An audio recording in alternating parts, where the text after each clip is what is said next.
നമസ്കാരം. ഇത് ചരിത്രധ്വനി.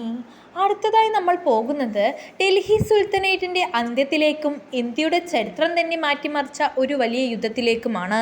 ഇബ്രാഹിം ലോധിയും ഒന്നാം പാനിപ്പത്ത് യുദ്ധവും മുഗൾ സാമ്രാജ്യത്തിൻ്റെ ഉദയവും.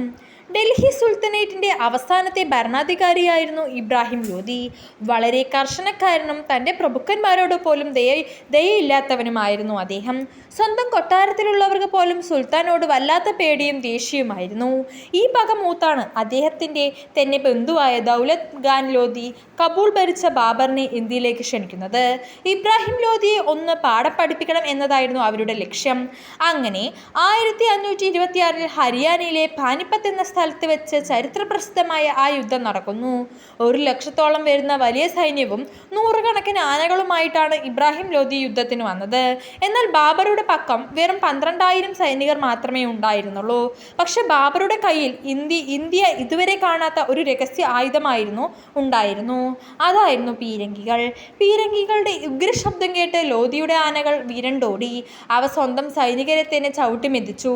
യുദ്ധക്കളത്തിൽ വെച്ച് തന്നെ ഇബ്രാഹിം ലോധി കൊല്ലപ്പെട്ടു. യുദ്ധക്കളത്തിൽ വെച്ച് മരിക്കുന്ന ഏക ഡൽഹി സുൽത്താനേറ്റ് ഇദ്ദേഹമാണ്. ഈ വിജയത്തോടെ ഇന്ത്യയിൽ 320 വർഷം നീണ്ടുനിന്ന സുൽത്താനേറ്റ് ഭരണം അവസാനിക്കുകയും പകരം ലോകപ്രശസ്തമായ മുഗൾ സാമ്രാജ്യം സ്ഥാപിതമാകുകയും ചെയ്തു. ഇത്തരത്തിലുള്ള ചരിത്ര സംബന്ധമായ വീഡിയോകൾക്കായി ചരിത്രധ്വനി എന്ന ചാനൽ സബ്സ്ക്രൈബ് ചെയ്യുക.